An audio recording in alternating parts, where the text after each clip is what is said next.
We are live. Glory. Right.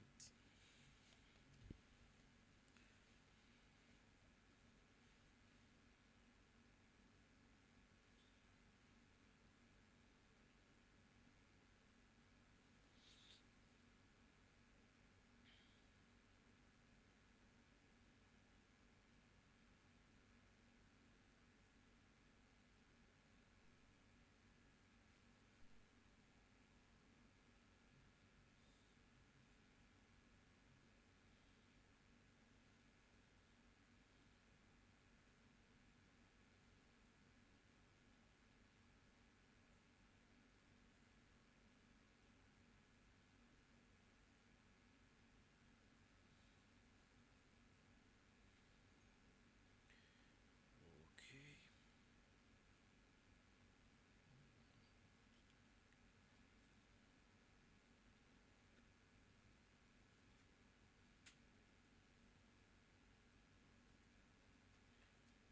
Okay.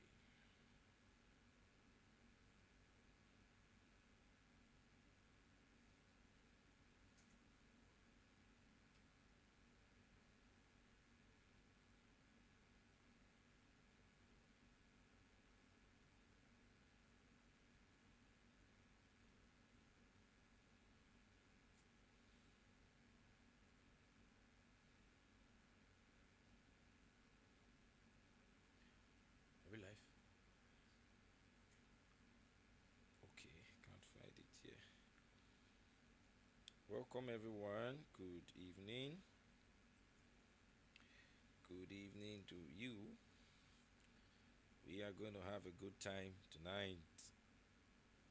It's finance evening. It's finance evening. Good evening to you all. Can you hear me?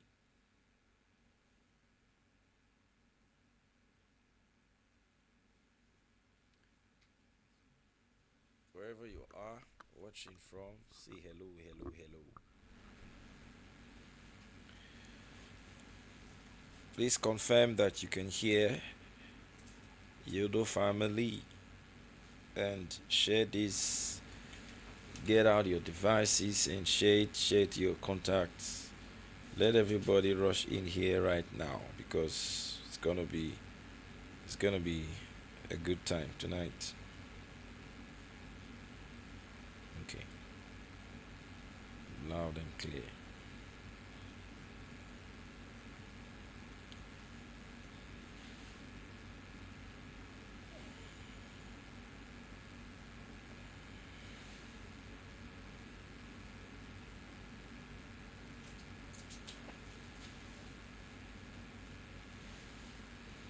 Good evening, Mercy Joseph. Good to see you. Good evening, Atukeko Victor.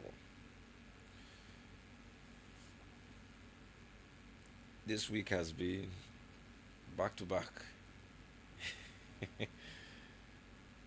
Yep.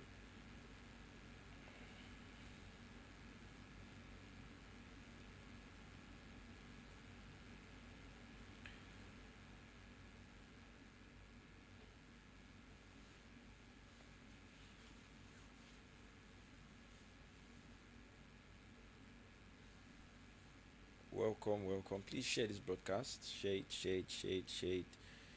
this to your contacts. Let everybody know it is time to be blessed.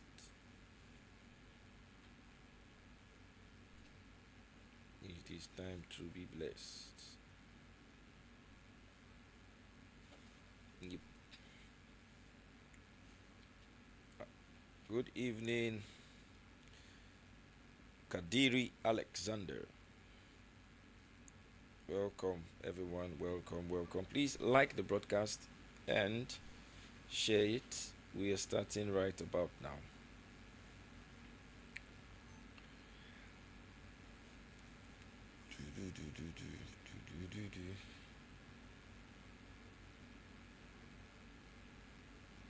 All right, so let's start. Let's start. time to discuss money. Do you like money? Mr. Mark, do you like money? Another, you don't like money. We have some money magnets behind the camera. They say they love. Victory doesn't like money.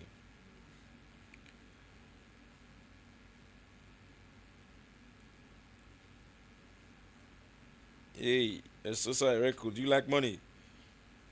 Good evening. 180. Do you like money? Money is my friend. Today's money discussion. Money. How to make more money. How to make money. How to multiply money. Everything tonight is money, money, money, money, money. Welcome to the money class, the money gang. Are you a member of the money gang? Money is so money is so important too. For those religious folks, they think God said the love of money is the root of all evil. Well, he never said money is the root. He said the love of it. You see? So the problem is not the money. He never said anything about money. He only said the love of money, not money itself, is the root of evil. You see that? Yeah. So an excessive, inordinate desire, because love is of God. So when the Bible says the love of money, he's not talking about the God kind of love. You see that? He's talking about the selfish love of money is a root of evil. Because that kind of love is what makes people hurt others and steal from others. You see that? So you get the point now. So it's not the money, it's the inordinate affection for money. That kind of affection that drives you to committing a crime, that is the root of evil. Yeah. So, Father, thank you. Today we are blessed. Today we are inspired, and we're going to learn a lot. In Jesus' name, amen. All right, welcome to part 2. Last week Thursday we had a good time. We had two guests. Pastor Neraya was with us, and Jeff Badia was with us. A professional and a businessman. It was a good time. So today I'm alone. All right. Because we're going to be looking at some very beautiful things. So, you ready? Ready. All right. So, the first thing I want to share with you concerning money is the importance to have multiple sources of income. So, let's look into having a multiple and several inlets for money to come through. All right, very important. The more inlets you have for generating money or income, the more stable you become. Yeah, so when you have more than one source of income, you become stable. It is a source of insurance. All right, so when you have two sources of income, for example, both of them act as an insurance for the other. Yes. So you have a job and you run a business. Your job is an insurance for your business, and your business is an insurance for your job. You have two businesses, all right, or you have one particular business and two outlets for that same business. You see, so they act as an insurance. And then your business is also international. So your outlets in Ghana act as an insurance for your outlets in Kenya, or your outlets in Nigeria also act as an insurance for your outlets in the US. So when we talk about multiple sources of income, we refer to various businesses or different businesses, but it's not limited to just different businesses. All right, location, when you increase your location or business outlet, it becomes a multiplied source of income. So let's say you sell food, but you have just one outlet where you sell food. You're into the food business. When you open another outlet, that is also a multiple source of income, because the income doesn't just come by the particular business you do, but through the location. Because the moment you move to another location, automatically you have another set of persons you are transacting or doing business with. And if you move out of your country entirely to establish another outlet, it's another source of income. And I'm on the point, it gives you an insurance. For example, if you have a problem with policy in a particular country, policy control, all right, government policies, things like corruption that may stifle your business in a particular city or a particular country, things like the outbreak of war, you see. But if you have another outlet that ensures the ceaseless flow of resources to you. So don't limit multiple source of income to just a different type of business. It also includes a different location of your business. All right. Thirdly, when you have several sources of income, it brings about wealth generation.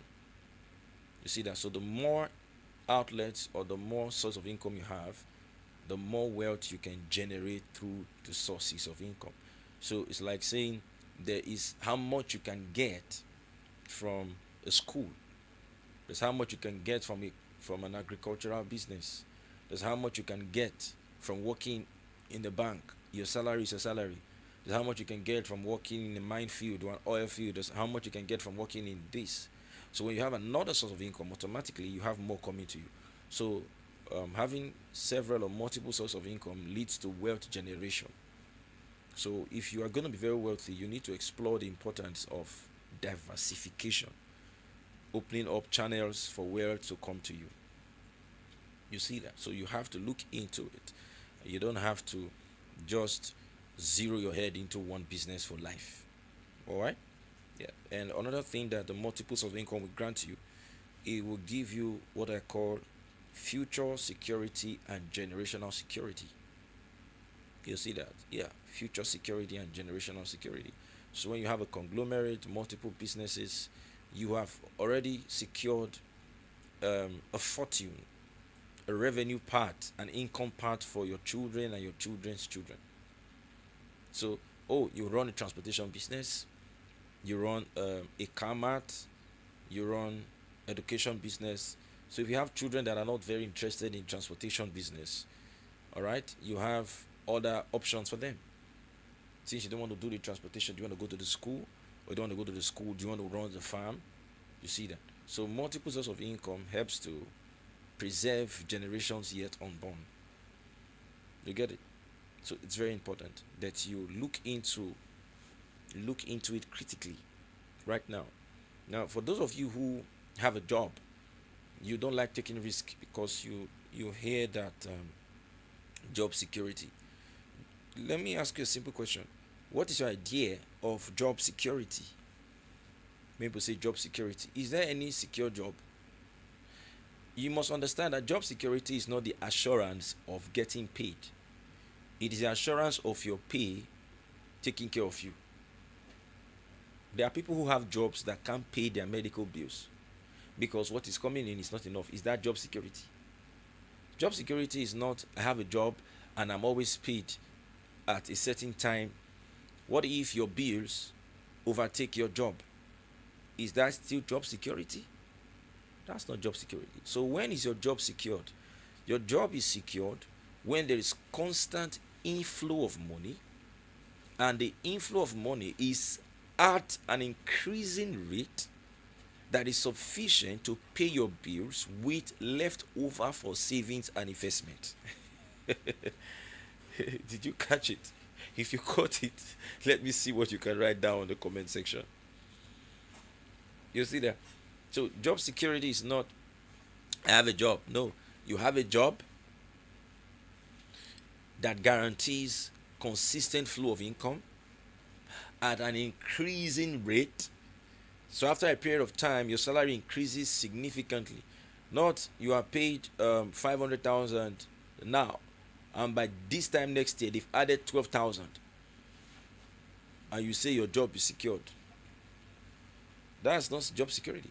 So the inflow of the money is consistent, but is also increasing consistently and significantly, and it is capable of sorting out your bills with enough to save for investment. So if you have that kind of job, that is what you call job security. Not the kind of job before money comes 3 days to receiving salary again, you are like a poor man.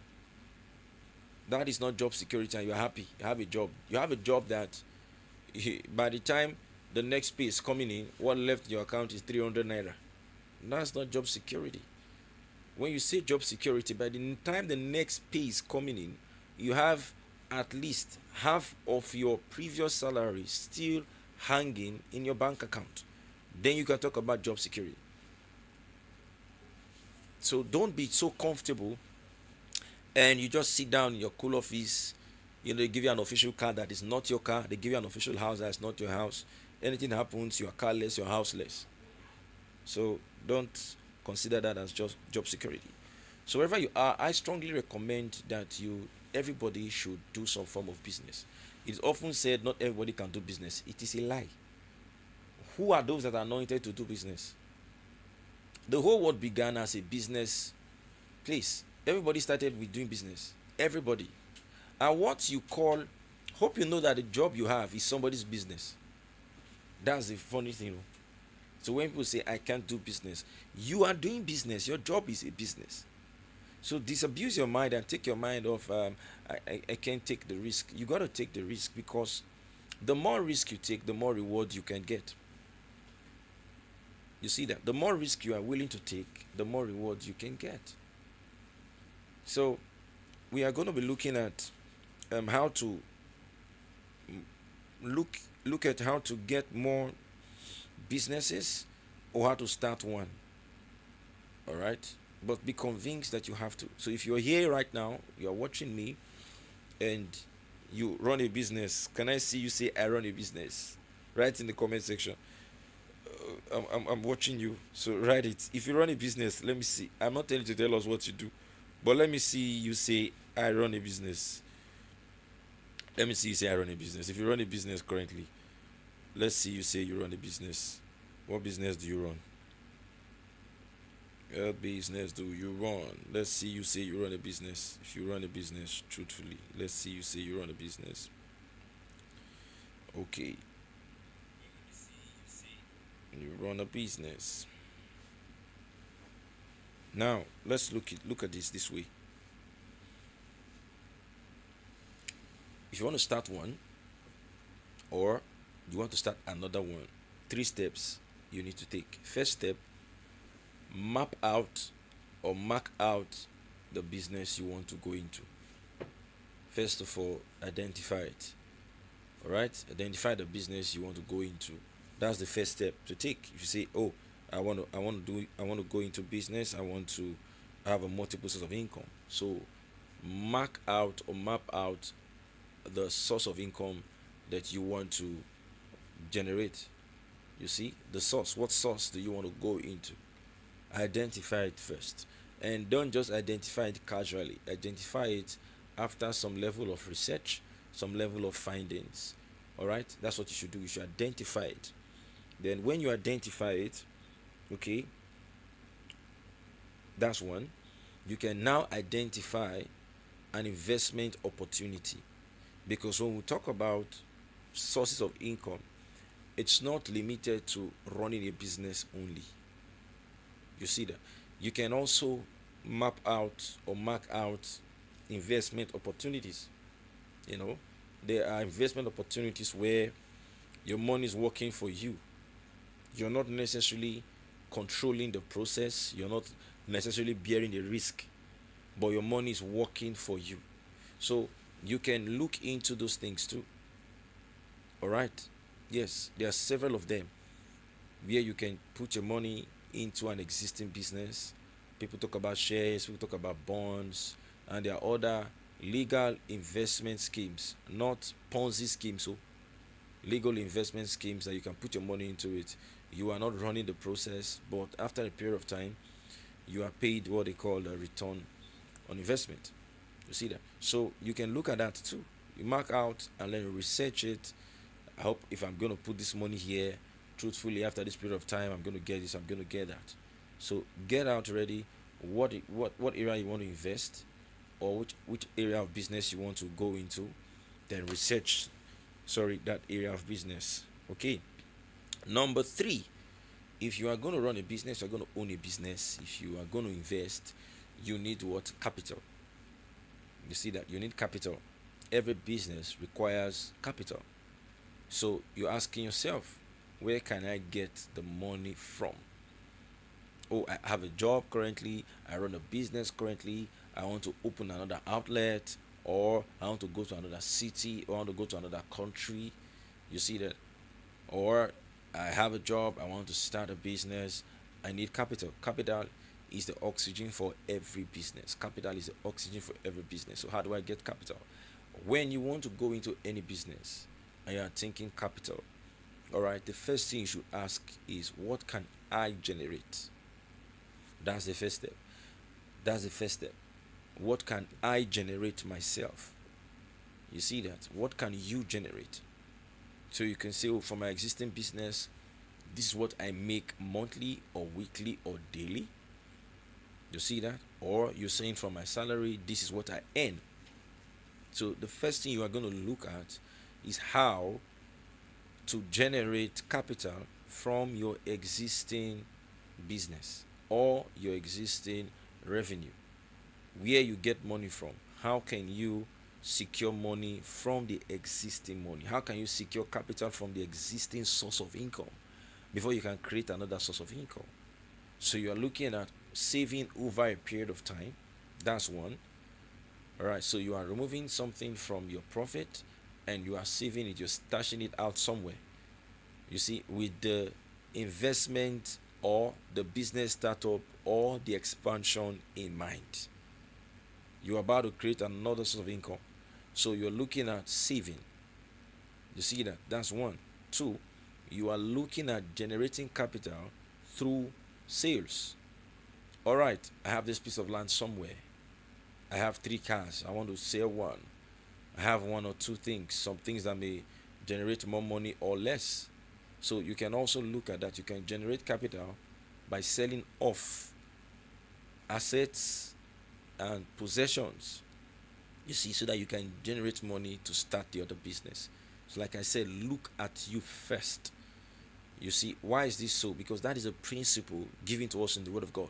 At Euodoo Finance Experience, we're not just giving you finance wisdom. We're giving you wisdom built from and on the Word of God. You see, God asked Moses, what do you have in your hand?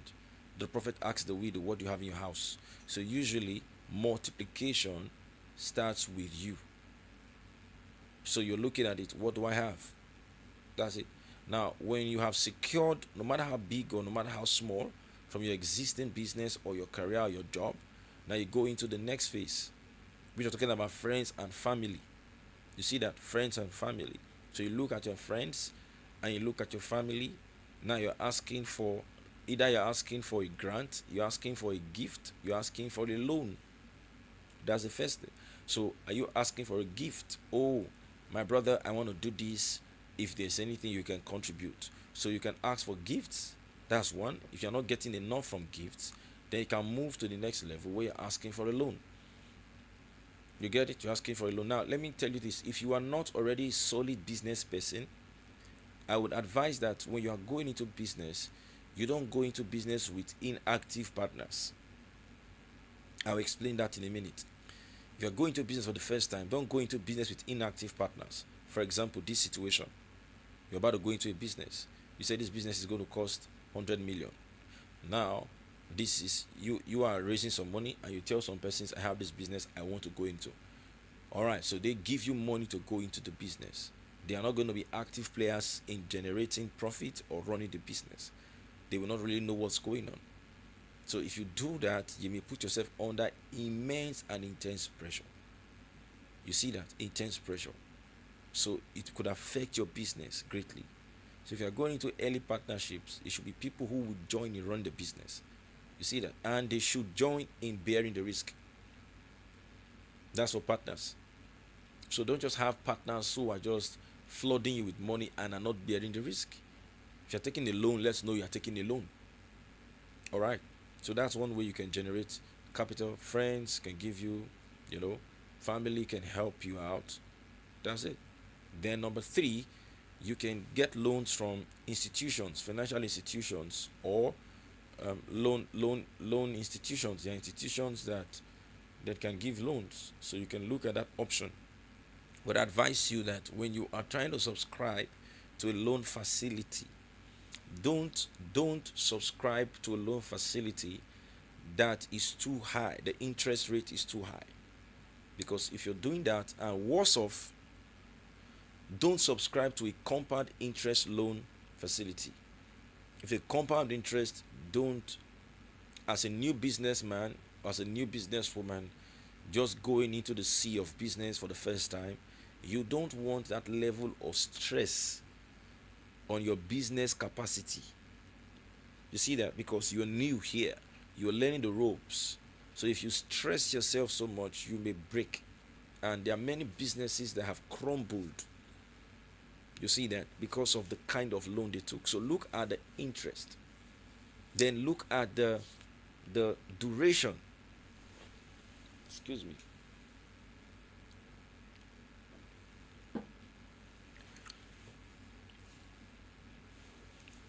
Look at the duration, the payment plan duration that they have given to you. How long, all right, are you to pay back the loan? Then now this is the beauty of having a multiple source of income. So let's break it down. Let's say you earn 500,000 and you want to go into a business. All right, and you're asking me, sir, how far, how much loan do you think I can apply for if I want to get a loan? I earn 500 every month, or my current business rakes in 500 every month. See, how much loan do you think I should get into? Now, my first question would be, have you done business before? Are you business savvy? You see, if you've been a businessman for a while, it means you know that sometimes businesses may pick up late, or pick up early, pick up immediately, or pick up much later. So your mind is ready. You will not be easily discouraged like a first timer. So I would like to find out that from you. You see that? Then we'll go to the second one. That money you are earning currently from your job or from your business. You see, what is your wage bill? Because you can be earning 5 million and your wage bill every month is 5 million. So what's your wage bill? What usually is left over? You see that? So if you have something left over, let's say every month you have 200 left over and you want to go for a loan, good. So what we can do for you, all right, is whatever loan you are taking, you should be looking at servicing the loan, all right, with your leftover revenue. You see that? So your business currently brings in 2 million every month. That is after you have paid running costs, everything. There's 2 million take home. So you are looking at starting another business and you want to start up with a loan. So you are looking at that 2 million and you say, oh, family, this one. Usually what I can manage and keep is 500,000. So you are going to be looking at a loan facility that you can service with that 500,000. Not that you want to start a business today and service the loan with the profit of that business. That is why many businesses die natural death. You get it? That's why a whole lot of businesses don't survive. And the reason they don't survive is they begin to service the loan with the business. Now look at it this way. Imagine a child that is born working for his survival. You get it? So you are going to look at your business like a human being. Imagine a child that is born and the child has got to work for his own survival. No child will survive. You see that? So at inception of most businesses, they require all the injection of capital, help, assistance. Just like you are bathing the child, you are brushing the child, you are feeding the child, you are cleaning up after the child. That is how businesses survive. So once you have a source of income, you should know that it is automatically easier for you to have another source of income. So don't give yourself an excuse. The moment you have a source of income right now, you can have another one. You see that? So whatever loan you are taking, you have to compare it. You see that with your current revenue or your current income and see how that one can service it. So that's where you should put your eyes. You see that? Good. So once you've done your calculations, then you will know how much you can take when you are trying to generate through loan. So another way you can generate is through partnership and collaboration.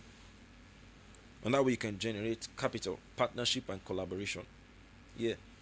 So you can look at active partners or inactive partners. Right? Inactive partners, basically they're either offering you money, it can be one time, it can be consistent, or active partners, they are going to be part of the operations of your business.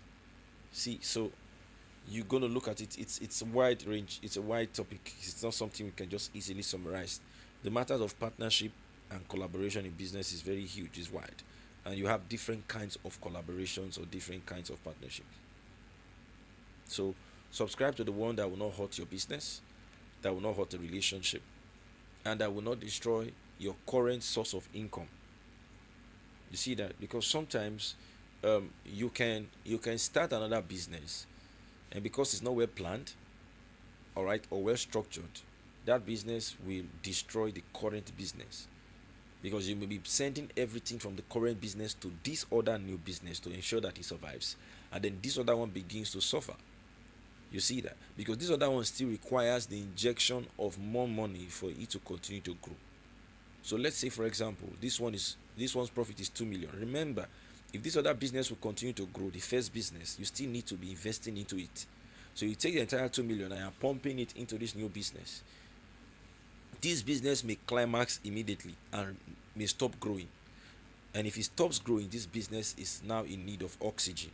This one is still in need of oxygen. Both businesses die natural death. So when you are going into another business, you have to look at all of this. Don't just jump in like a novice. If you jump in like a novice, you may jump out like a novice too. All right? Very good. Hope you're catching something. Very, very important. We are learning today. Good. So wherever you are, give yourself a timeline. Get something done. You see, you gotta believe this.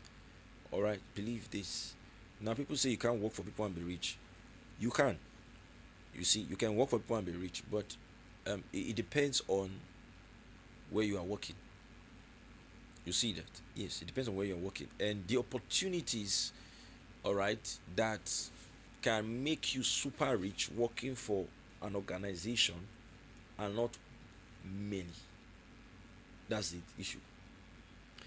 For example, I was doing a research on the the highest paid, all right, staff or staffers in Nigeria. Yeah, I was looking at their pay. Some of them are receiving good money. Yes, some of them are receiving real good money. It's common knowledge. Go on Google. I can't call anybody's name, and it's not verified information, but it's there. You see, some of them are receiving hundreds of millions. You see, annually billions as their take home. Now that means we have billionaires who work for people. You see, so it's possible. But the question is, how many opportunities? How many jobs can offer that? How many jobs can pay you 2 billion annually? I'm talking about naira, not dollars. How many jobs can pay you 2 billion naira annually? There are not so many jobs that can do that. You see that? So because there are not so many, it's easier to be a, a super rich man running a business. So not everybody would eventually accept to run a business, but I encourage that you should. You see, because you can have a small dream for the business, you can have a big dream for a business. You see, something business people do and rich people do. They have different businesses, from simple to complex businesses, from smaller businesses to huge businesses. And all these businesses have their purposes. You can have a business that the purpose of this business is just to take care of your home. It can be the business that services your mortgage. You see that? It can be the business that is in charge of your feeding. So it's one saloon there, but you're not looking at owning 5 million saloons around the world. You're just looking at using the profit from that saloon to take care of your fueling in your vehicle or your fueling in your generator set. You see, that's how you become very rich. You see that? So you just did something small. It's a small shop, but that shop is the one paying your gate man, paying your utility bills.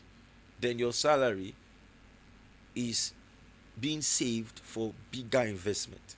So when we talk about multiple sources of income, don't overthink it. You can right now begin to sell trainers, sell shoes. Now you may not have the interest of one day becoming big shoe seller, but you're just looking at the profit from these shoes should handle my transportation. The profit from these shoes should handle my rent. You see that? Very, very important. Now I want us to go into the second aspect of our conversation this evening, which is the role of people and personnel management. The role of people and personnel management in generating wealth. The role of personnel and personnel management in generating wealth. Okay, good. Hope the sound is okay where we are. Hope so. I hope so.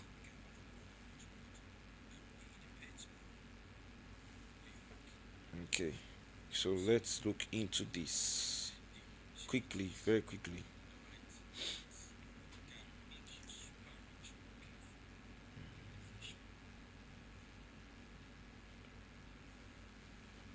All right. So when we say build a structure, uh, you hear people say it, build a structure, build a structure. Structure is 90% people, 10% other things. You see that? 90% people, 10% other things. So what structure? Structure is people. So if you are going to be very wealthy, you must know, you must have this skill of people management. You see, and people management begins with knowing how to recruit your personnel, knowing how to recruit your partners. You can have a business meeting with proposed partners, and 10 minutes into the meeting, you just know that you will not bring these guys on board. You just know that no, I can't bring. I remember going to pray for a certain business, very smart business and endeavor.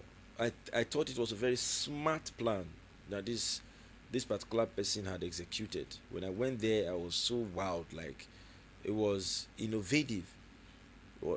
I don't think there was anything like it in that particular city. It was new. It was novel. So it was going to be big. Like, it was out of the box. I never even thought about it myself. So I was really excited when I went there, prayed for the place and all of that. And then a few months later, I saw the CEO of the place and I said, the other day I drove past the place. It didn't look like there was anything happening there. Then he began to explain to me that, yes, the money he got was from partners, rough guys. He got money from rough boys.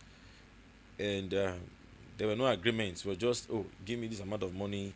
After this time, I'm going to give it to you. So because he couldn't pay them back, they were coming to the organization, the establishment, to either lock the gate, harass customers. So everything died. You see, so you need to know he couldn't understand. He didn't spot it right. You see, he didn't spot it right, and they had verbal agreements. They didn't even have anything written down. So people say, I beg, I need my money, I need my money. That money I gave you, that they bring it back, and everything crumbled. You see, so people management will help you. Myself, I have some stories. So I've lost money twice in business. All right, significant money twice in business, and it was not stolen. All right, it was not stolen. It was as a result of being naive by trusting people that I felt were trustworthy, but had not personally verified their trustworthiness. So when you're building your financial portfolio and your life, your financial life, you're building your wealth, this skill is very critical. People management, personnel management. You see that? So I was going into this particular business venture, and I met a man that I was going to do it with. All right, not necessarily do it with. I was going to acquire some things through this person. Now, because I knew the person this one deferred to, so like the person's mentor, not personally, but oh, your mentor is a solid man, is a man of integrity. So since you follow him, all right, I learned the hard way. So I was thinking, since you follow this man, you should be a good person now. And like they say, they put out for my eye. So that was one. And I did not learn the first time. You see, I did not learn the first time. Oh. So it happened again the second time. You see that? So when it happened again the second time, I lost money. Still about the same thing. This person is with this person, so this person should know what he's doing and all of that. But however, it's not going to happen the third time because I have decided to learn my lesson. You see that? I've decided to learn my lesson in this. Decided to really learn my lesson. So I want to share this with you, and I know it would significantly help you. All right? Yes, it will significantly help you when you are building your business portfolio, your financial life. Be careful of people. You see that? Be careful of people. Right? You got to be smart. You got to be above the curve. Otherwise, you could lose everything so easily. Yes, you must be wise. For example, look at Lot in the Bible. Lot was very rich before he went to Sodom. Now, when he left Sodom as a very poor man because he left Sodom with only the clothes on his body. You see that? Before he went to Sodom, he was very rich. The Bible says it, that even Lot, who went with Abraham, was very wealthy. So he went to Sodom, and he was still rich there, but at a point he lost everything. What was the problem? The people of Sodom, the Bible says they were wicked, but Lot did not know. So when judgment came, Lot lost everything. So you must be careful of people. You must be very careful. Because poverty and prosperity is closely related to your relationship with people.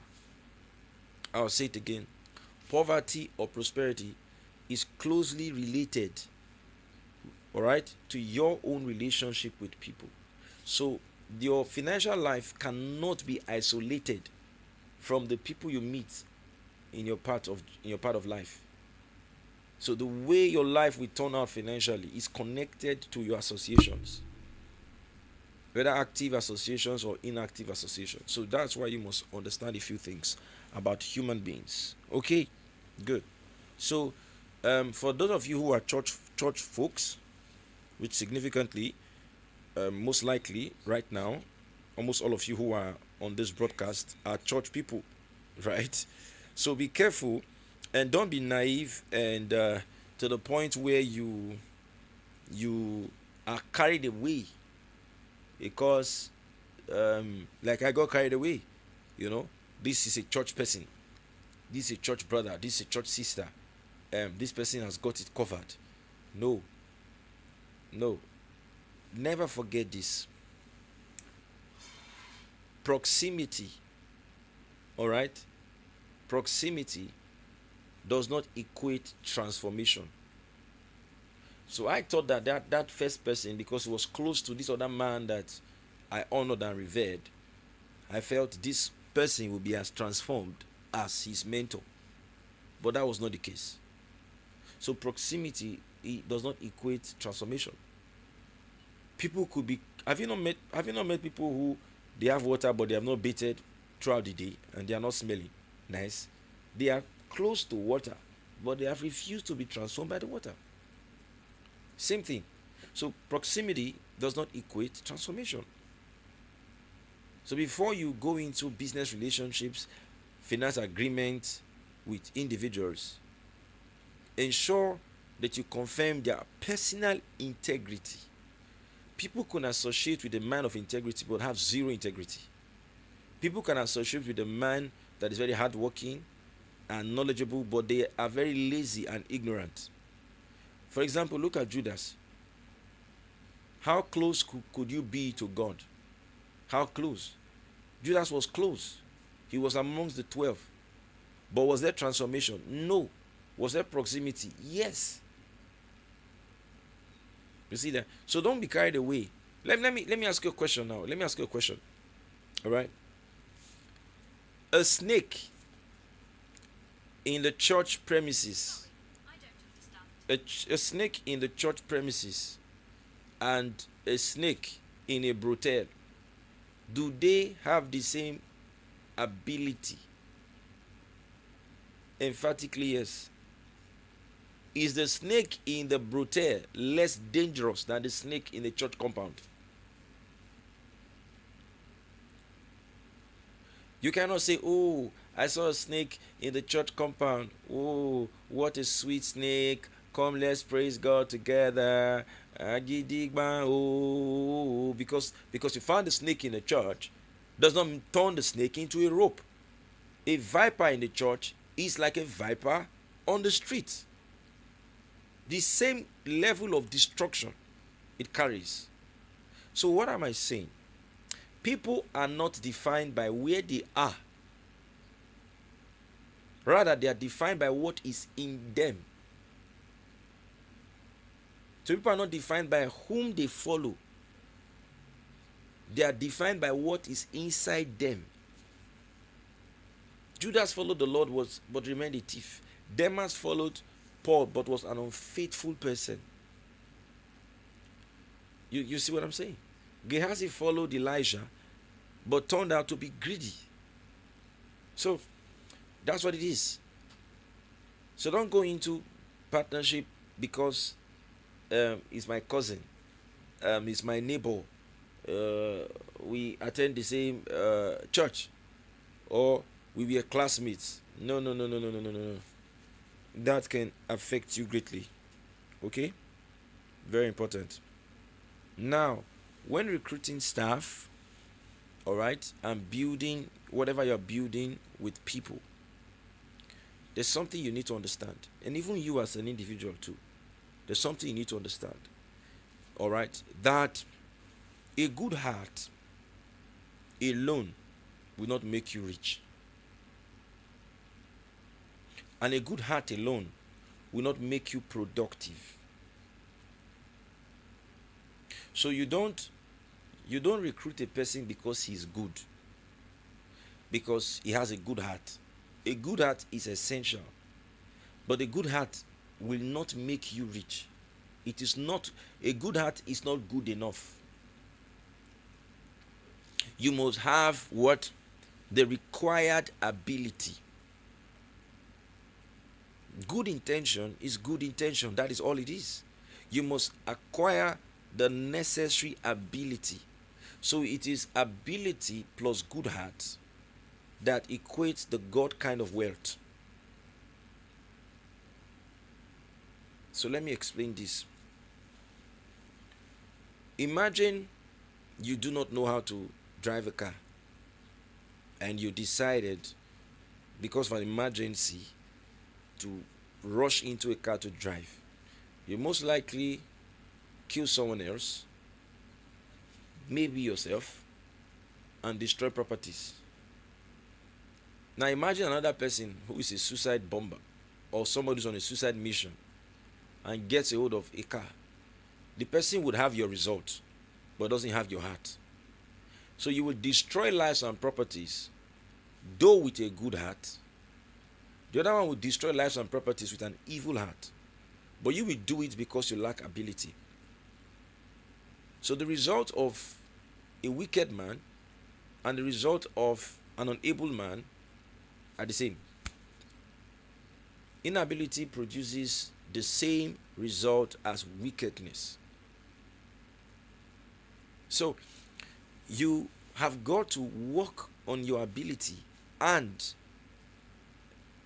recruit people based on their ability, and then ensure that you operate a system that fine-tunes people's ability and increases their ability.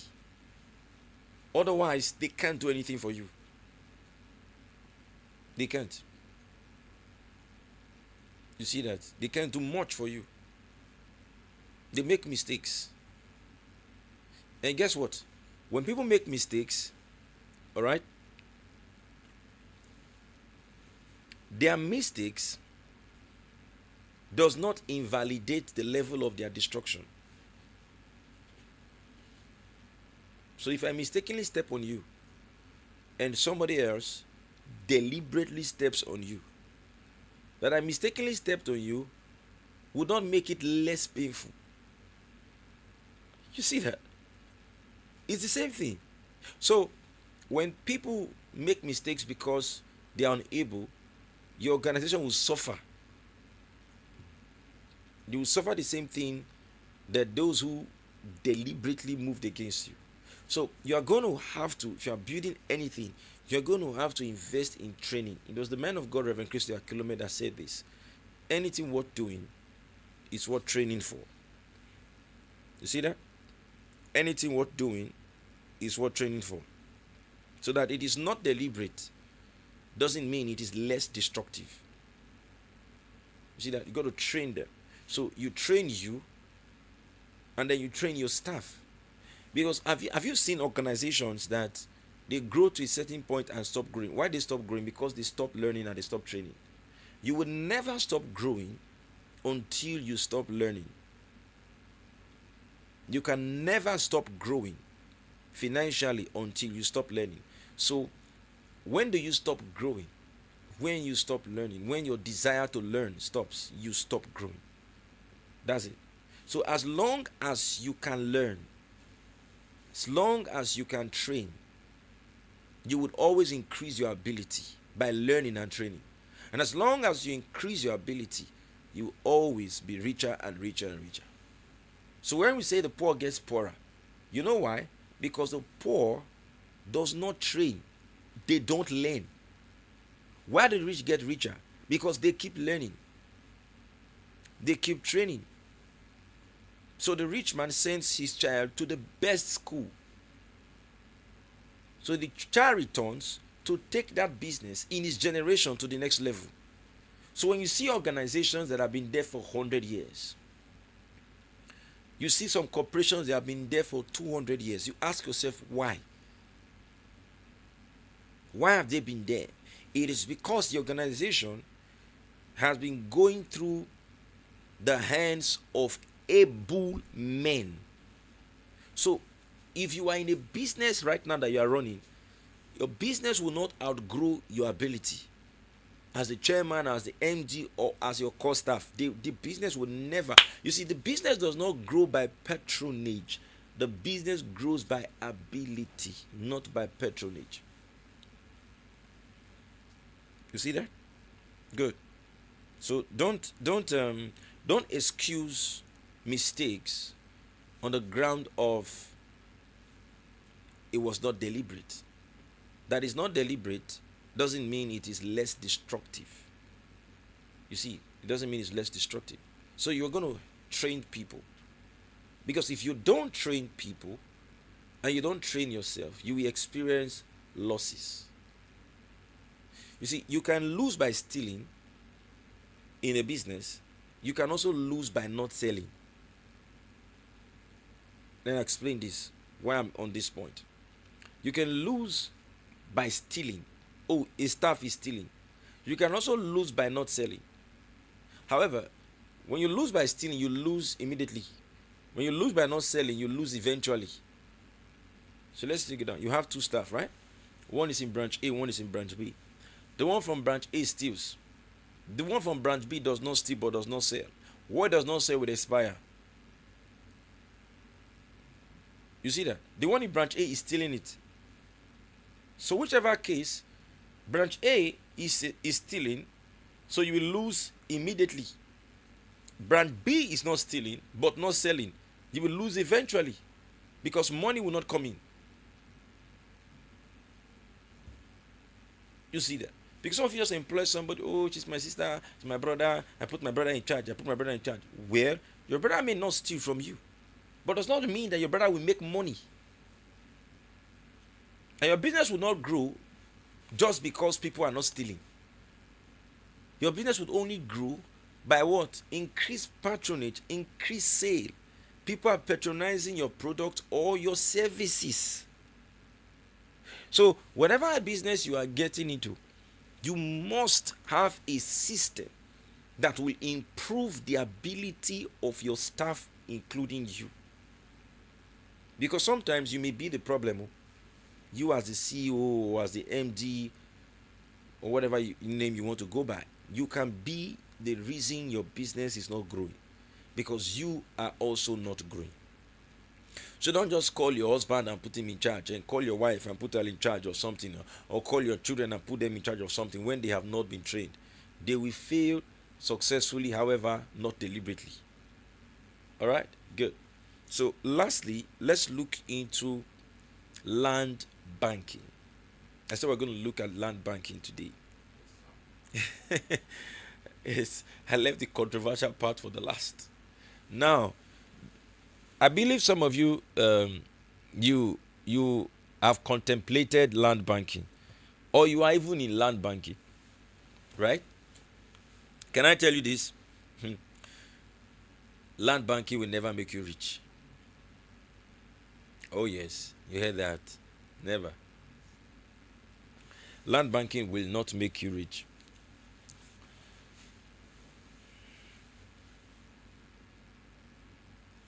Land banking will not make you rich. Why? It can't make you rich. Nobody got rich by banking. Nobody got rich by banking. What is banking? Saving. Nobody got rich by saving. Now, you can never be rich by saving. Why do you therefore save? What you do with your savings is what makes you rich. Because wealth has got to do with what? Volume and value. In other words, whatever you are doing is bringing in money to you, either is coming in heavy volumes, or is coming in not so heavy volumes but heavy values. So whatever you do brings you 100 million a month. So it's heavy. Maybe it's 2 clients I brought you. That's heavy value, small volume. Whatever you do is bringing you are selling per hour, and every hour you are selling 1 million. That's heavy. So why do I not suggest land banking for a young person who is just starting their financial life? I'll tell you why I don't subscribe to it. In short, just as an aside, the person telling you to do land banking, why is he not doing land banking? Let me explain. The person has got 500 plots of land, and he said, buy now, buy now. You can do land banking with me. Why don't you bank your land? Why are you selling your land for me to bank? You are selling. You are not banking. You get it? Like, leave your 500 hectares now. Leave it for 20 years. You want me to buy and leave mine. You leave yours. Do you love me? How can you just love me to the point where you are telling me to come and bank? Because they understand the business, all right, has got to do with the selling of it and the building of properties. That's where the money comes from. So when you see people who are in real estate business, they are not banking, they are selling and developing properties. That is where they make their money from. They are not keeping a land there for 100 years, for 50 years. So land banking benefits the next generation. So land banking can be for generational wealth. You see that? For generational wealth. So someone gives you 10 million now, then you go to one place and say, I want to buy one land and keep it. That is very, very foolish. For a young person, that is not smart at all. Wait, hold on. Go and research any current billionaire who practiced land banking and became a billionaire. You will not find one. It is what you do for your next generation. For example, if you build a property, if you buy a property now and put it in rent, you know you're not making your money in years to come. Rentals don't give money. No, it doesn't. How do you make your money? Immediately. You bought the land and everything cost you 150 million. You sold it for 220 million, 70 million. Then you are revolving your revenue, and then you are moving. You see that? You revolve. Right now, you got the house 150 million. You sold it 180 million. Your 30 million profit is there. Good, you're gone. You're gone. You see that? Now imagine you put that house in rent. So let's even calm down and look at this. You see that? So the house is 100 million. I got it for 100 million. You got your own for 100 million. I sold my own for 130 million. I've gone with my whole 130. 100 was the cost, was the investment. 30 million was my profit. You see that? Then you decided to put your own in the market. So let's assume the house is 10 million every year. That's the rental. How many years is that to get to 130 million? 13 years. You see that? It's going to take you 13 years to get 130 million. I just sold my own in 1 month. I've taken my 130 million. So in that 13 years, you will repair the house. Are you seeing? So you will still be doing things in that house. Now, my 130, I'm investing it in other things. Do you think you'll meet me up in 13 years? You will not. You see that? So why would you do such a thing? You're doing it for your children. So when your son comes on board, 20 years later, he sells it to invest in another business. You see that? So when you're looking at land banking, lands don't appreciate crazily. It doesn't appreciate crazily. You say, buy this land today, 1,000 naira. By 2 weeks' time, the land is going to be 1 million. Except they found gold there. And you compulsorily sell. Or they found oil there. No land is going to appreciate by 100%. It's not going to happen just in 1 year. No, it's not going to happen. So if you're starting your financial life, you can't be starting and thinking land banking as a young man. Because you are starting out is as good as keeping that 5 million in the account and saying you are building wealth. How are you building wealth? Listen carefully. Remember, you say, oh, but sir, my uncle bought the land 10 years ago, 2 million. And he just sold that same land 10 years later, 20 million. Okay, good. Now ask yourself a question. 10 years ago, how much was a Corolla? And 10 years later, how much is a Corolla now? You find out that it's the same thing. Do you consider inflation? Did you consider? Because you are just looking, oh, I bought it for 2 million. It's now 20 million. You didn't consider inflation. So look around you. By the time I was buying this land for 5 million, what else could 5 million achieve or purchase? You say 5 million could get that kind of car. Now ask yourself a question. Now that the land is worth 20 million, that kind of car. Remember, you're not going to go back to that same year. Let me break it down. 2006. That's 20 years ago, right? Good. You bought the land for how much? You say 2 million. That same 2006. You see that? 20 years ago. Somebody bought a car or something. Somebody bought a car of 2005. And let us assume that car was 2 million. So when you are looking at it today, you will not be looking at a car of 2005. You will look at a car of 2025 to know the value of your current asset. So you're not going to say, yes, in 2000, you are not going to look at that Corolla of 2005. You will look at the Corolla of 2025. In 2026, then you'll be able to measure if truly your waiting was worth it. It's hardly ever worth it. It's hardly ever worth it. You see, so I don't encourage it. I'm not against it, but it's not. Except you want to sell. You understand? You want to sell. Like you're going to sell in the next 1 year. So that's land investment. You say you want to sell it, so you're going to buy now, and then you're going to sell in the next 1 year, and you're going to sell in the next 2 years. You're not going to do those 20 years. And another thing is this: what is the level of security of landed properties in Nigeria? Significantly shaky in almost all across this country. You doubt it?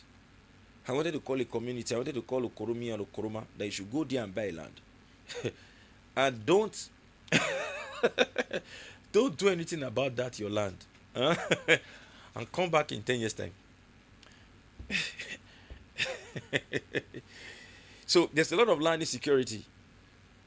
You see that? So if you're a young man, you're a young woman, and you want to start building, what you're looking at, all right, is not tying your money down anywhere. You have not built your financial portfolio to the point where you can stash in certain things for 20 years and 40 years. You have to build it first. So if you see business people are into business, you see, they revolve the money quickly. They revolve the cash. They are quick. Oh, how much is this furniture? Would have sold it for 2 million. But since you're ready to buy it now, bring 1.8. The other guy is waiting for 2 million. He's waiting. He sells his own 2 million in 6 months' time. This other fellow who sold his own 6 months ago has sold several. That's the idea. He understands how wealth is created. That the more you delay in selling your goods or service, the less money you will make. Except your goods or service appreciates. Except it's something that naturally appreciates. If it's not something that appreciates but depreciates, then you are toast if you are waiting. You see that? So neither is money in the bank.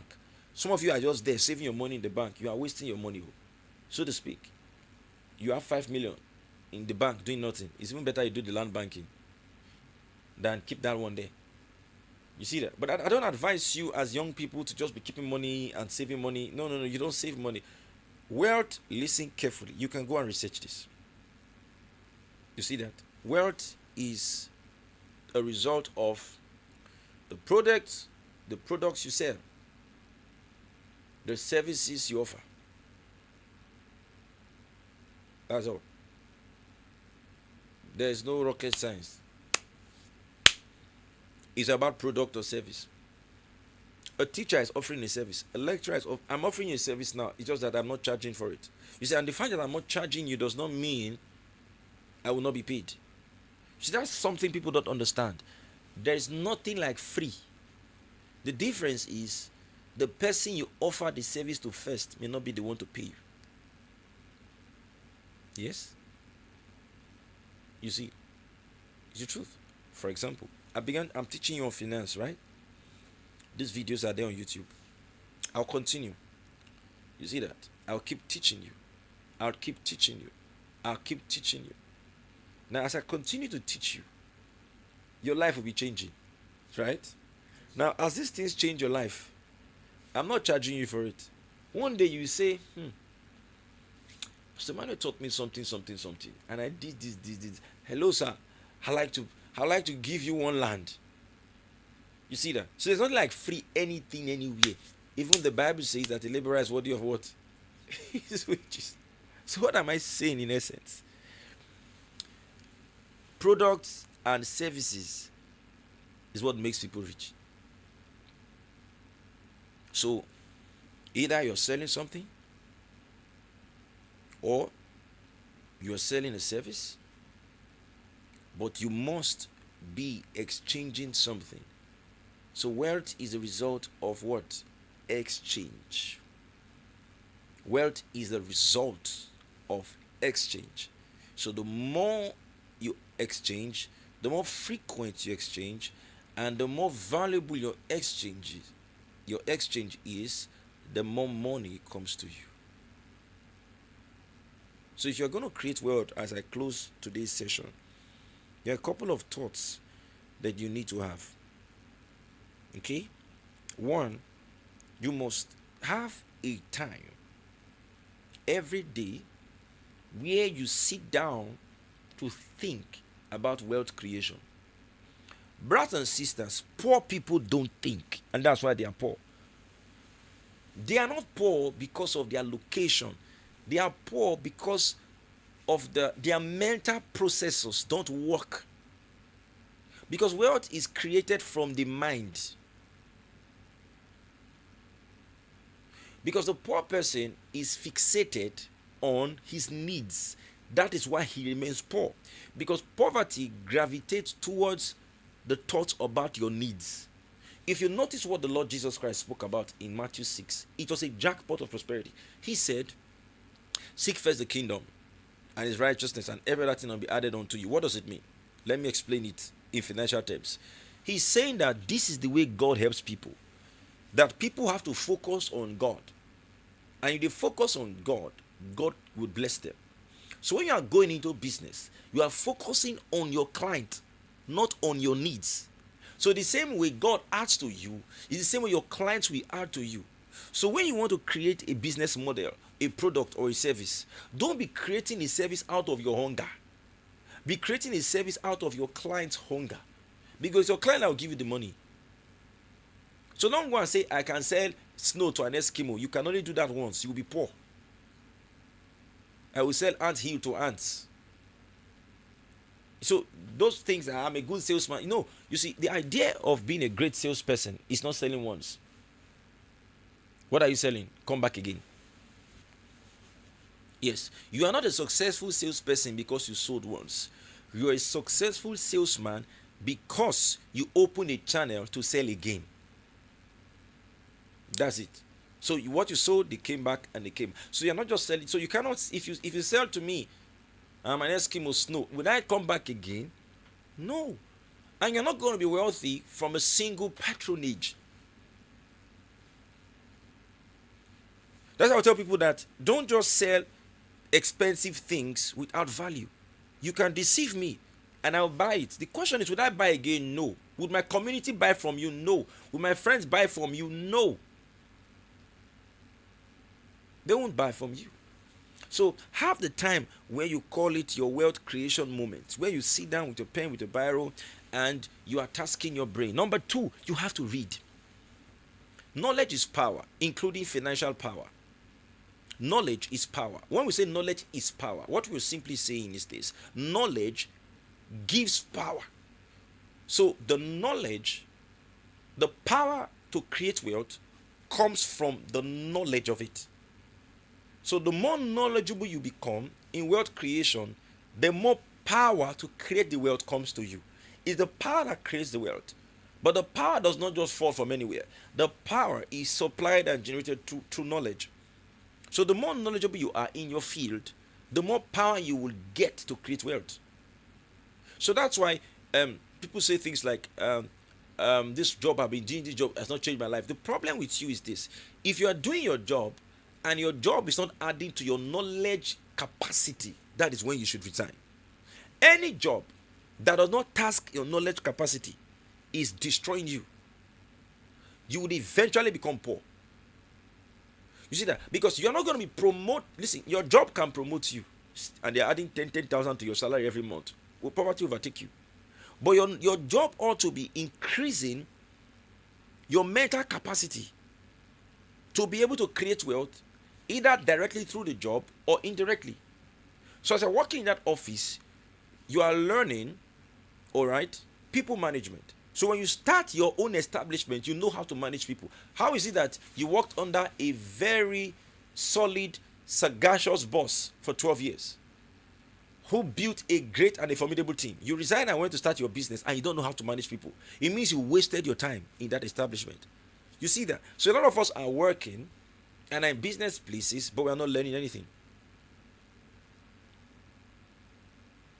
You see that? So you must read books that cause a spark in your mind, that inspire you. Then you must, as much as you can, all right, be abreast with current financial trends. Where's the world going to? All right, what's likely to be the next thing? What's likely to be the next big market? Where is likely to be the next big market? So you're studying the market, of your business. You're studying the market, generally speaking. You're not just going to wake up and become wealthy. You're not going to wake up one day. Isaac said, I have to leave. There's famine here, I'm going. God said, don't go, stay. You see, he means he was thinking. He knew that if he stayed, his business was going to crash.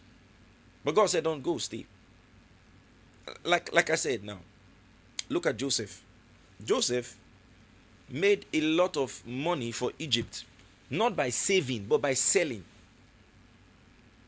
But you cannot sell what you don't have. So Joseph said, let's not eat all, let us save.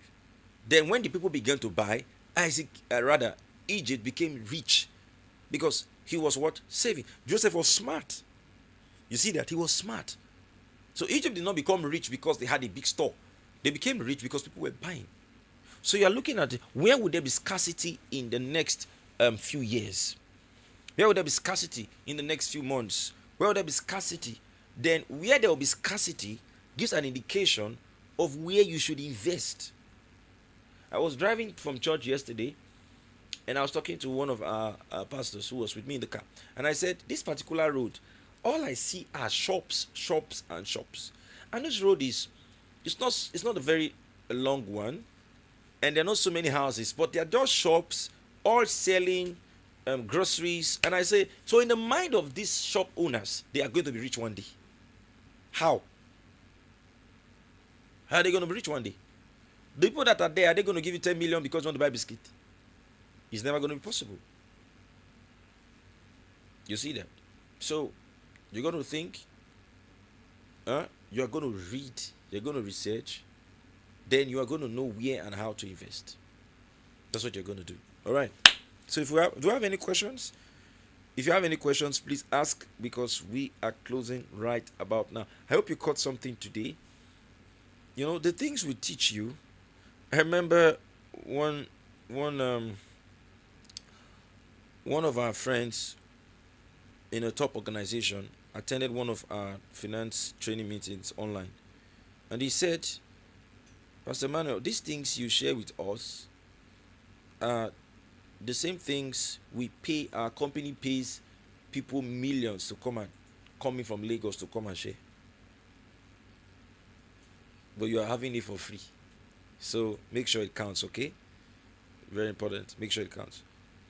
All right, very, very important. So next week I have 2 guests. I've not confirmed who's coming. All right, is it 2 or 3? I have 3 guests in the list, but I don't know which one I'm going to bring next week. I have some things I want to share with us. How to relate with where you are going. That's one. So I may be bringing the guests who has a strong relationship with higher mighty people. Or I want to show you how to manage a business in your absence. So I have a guest who's managing a business out of a city. So I'm thinking of that too. Alright? Then I'm thinking of starting from the scratch.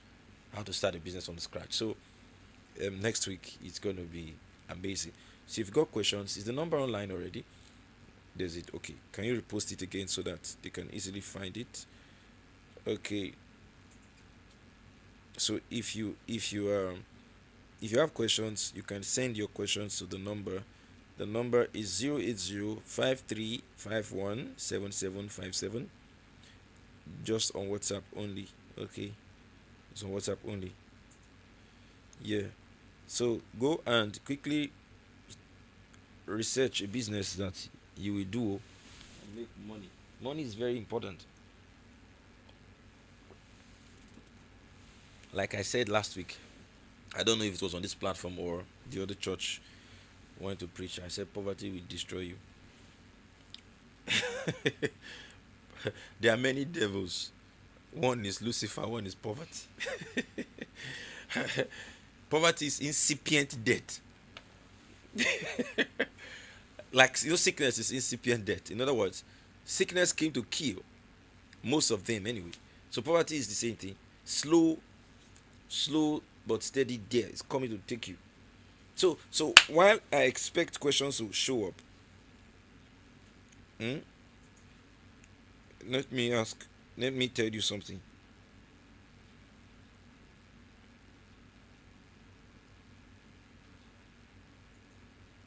Let me tell you something. Start now. All right. I want to beg you to start now. Whatever it is that you want to do, you got to start now. Start now. I mean, that's the way I believe life should be lived. You don't overthink. Don't overthink. It was Bishop Dag Heward Mills that said, when he started crusades years ago, he said to himself, even if nobody comes, this crusade I will do it forever. Today his crusades are one of the biggest in the continent. So I want you to start now, and I want you to make, you see, why do businesses fail? I'll tell you the principal reason why businesses fail is lack of determination. Bishop Ereku said at a point in ministry, he said to himself, if the ministry goes up, I go up. If the ministry comes down, I come down.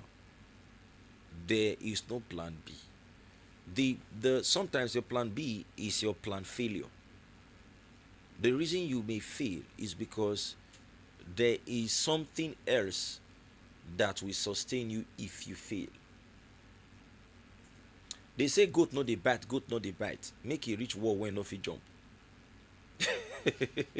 Then you know that teeth is easy to chew grass, it can chew your head. It is.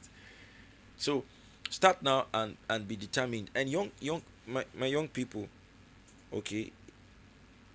My young people, I'm waiting for your questions. So yeah, good evening. I can see 2 questions here already. My young people, please, I want you to be rich. Now I'm begging you. You have to be rich. Oh. You need to understand that you have to be rich. Say, I have to be rich. Say, I must be rich. Ignore people that tell you that poverty is an option. It's not an option. No. Poverty is putting a bomb beside your mouth. Don't ignore anybody that is telling you, don't worry, don't worry. Worry. If you are not rich, be very worried. Though. Be very concerned. You know why? Let me threaten you a little.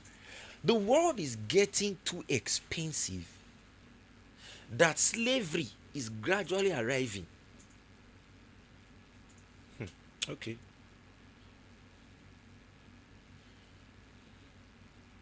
Okay, I have a question here. I'm going to answer that one in a minute. The world is getting very expensive. You see that? And slavery is gradually arriving. So you have to be rich, and you have to be rich fast, quickly. So start being, take your risk, be daring, try many things. You see, don't pursue your passion. Pursue your passion, what is available, what you can do. The Bible says, whatever you find your hand to do, do it well. It didn't say whatever you're passionate about to do. Whatever you can do, whether you are passionate about it, whether you're not passionate about it, just get it done now. You see that? Just get it done. You see, those of you that are graduate, don't be too sophisticated that you are just a poor man with a certificate. Your school certificate can make you so sophisticated that you'll be poor. Because you think, no, I can't do this kind of business. I can't do this kind of business. This business is not glorious. This business is dirty. This business is local. There's no local business. Oh. There are only local people. There's no local business. So you got to be thinking now, oh, what can I do with 200,000? You see, that's the way people who become rich think. Don't just be thinking, this 200,000, let me go and eat it. Ask yourself, what can I do with it? Just do anything. You see, as I'm talking now, if you have 100,000 in your account, just go and buy a shoe and sell it. Is it male or female? Buy that shoe and sell it. You just, okay, I want to start my sales journey. So let me go and buy a shoe. So you buy the shoe tomorrow and go and sell it in your church on Sunday. You can buy 3. You can buy 2. Just you see, make money. Just go and make money. Just start. Oh, I bought this shoe for 40,000. I sold it for 43,000. Good. That's how you start your career. Just start now. Start now. Just go and get something done. You see there? Just start. You live in the street. You people have one space in your street. Tell Notre Dame to come and supply you water. Give me 50 bucks there. Find one young person. Stay here. Sell this thing for me. Just stay here and sell it. Just start. You see, then your brain will begin to open. Your mind will begin to open. Okay, I made money today. Okay. You think I'm bringing something to church on Sunday to even sell. If you don't buy, you'll be in trouble. Yes. So let me not spoil me and Victory's business. I will not tell you. So let me answer a question here. You see, human beings are fun. It's now I'm looking at that. A lot of people are not in this life. But when I tell them to come and pray for money, they will come and pray. Wow. Fascinating. You rather pray for money than learn how to make money. You see why some of God's children are poor? I tell you to come and pray now. 11 o'clock, there will be plenty here praying. Okay. I see. Anyway, that's why God sent us to you. How do I know what best to invest my savings on? Especially since the savings isn't so large an amount. It's like I just answered the question even before reading it. Yes, like I said, when the savings is not large, I said something at the beginning about multiple sources of income. I say identify in an area you would like to invest in or a business you would like to do. Just identify it. All right. Then okay, this is it. Then number 2, I said you have to grow your business mind. You see, business is like a particular muscle. Not everybody has mind. Business is tough. Business is a particular muscle. You see, wealth creation is a particular ability. So you have to now start exercising that ability. So what I would advise you to do is don't overthink it. You see, that money that is with you, I said money comes by selling product or service. So since there's money with you, so what product can you buy and sell? Now, if you the selling you are going to do is look at your neighborhood. All right, look at your immediate environment. Don't go too far. This is just the beginning. Don't go too far. What would your neighbor buy right now? What do your neighbors buy? You can sample.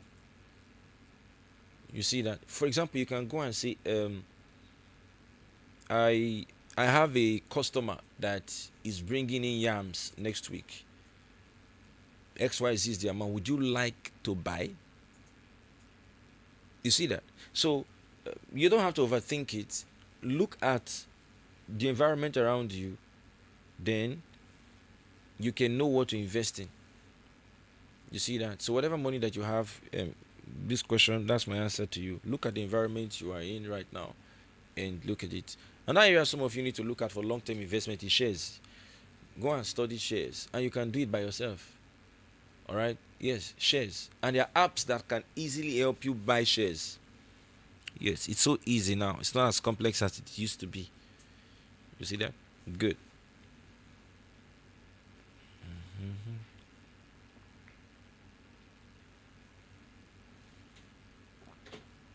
So let's take another question.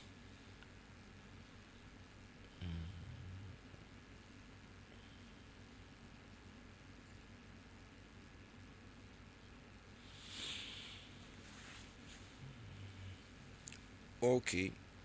Well, if you would you have a good job, but you're thinking of relocating, what is my counsel?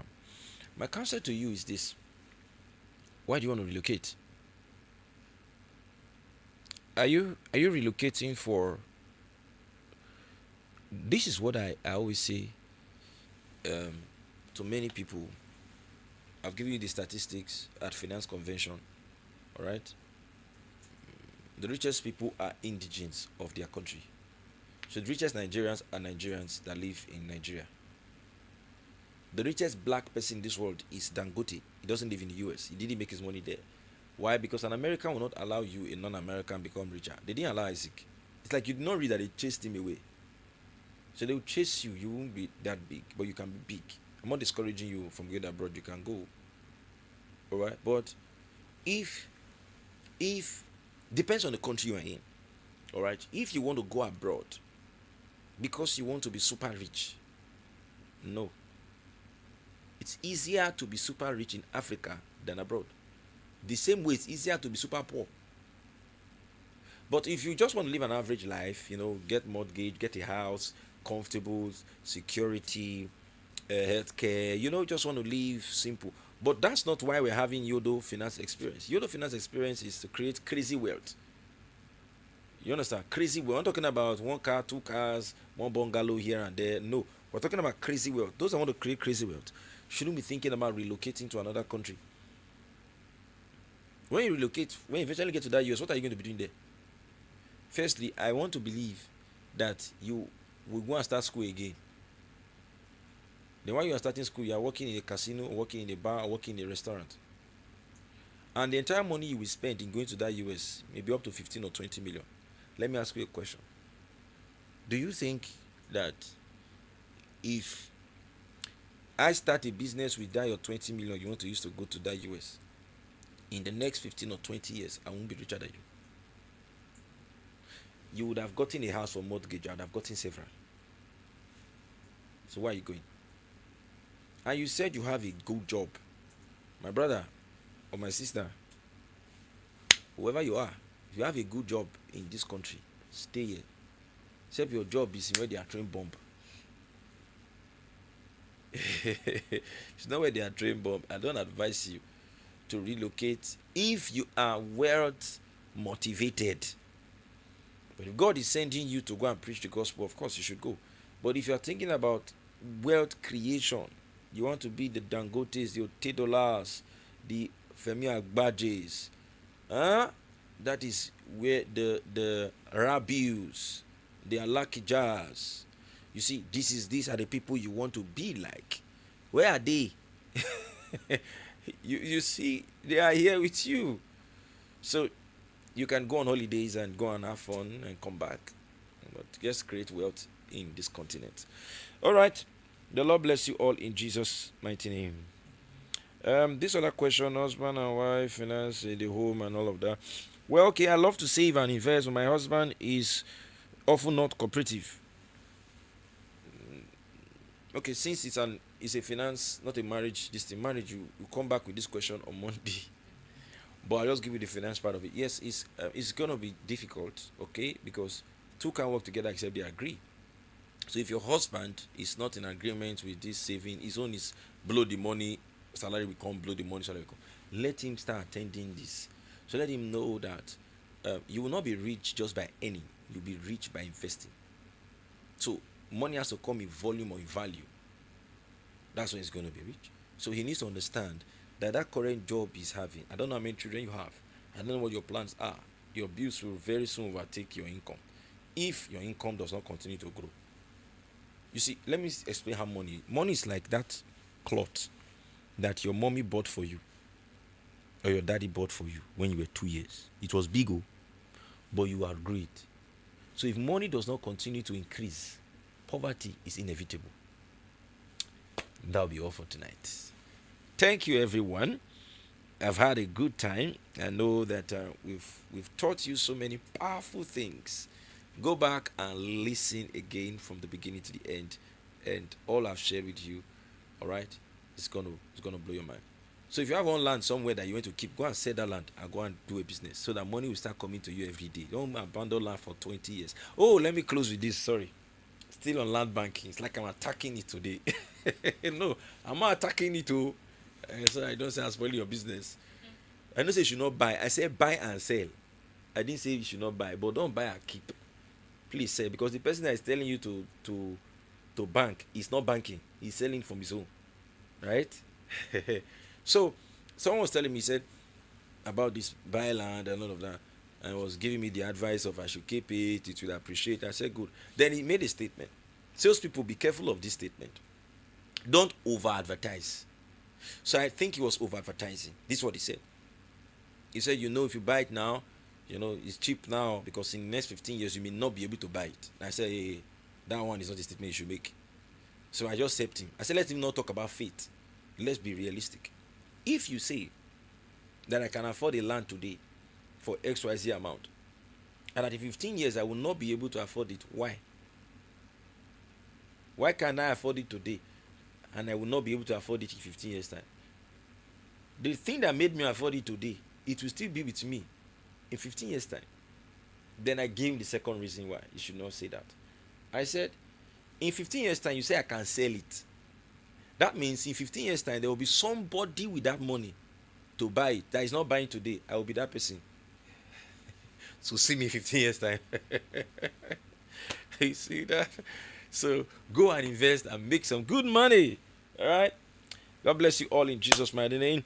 I look forward to your wealth. I look forward to your mansions. I look forward to your Rolls Royces. I look forward to your helicopters, your private jets. I look forward to your islands. I look forward to your skyscrapers. I look forward to your money, money, money. I look forward to you having a good time. Cheers, everyone. Cheers.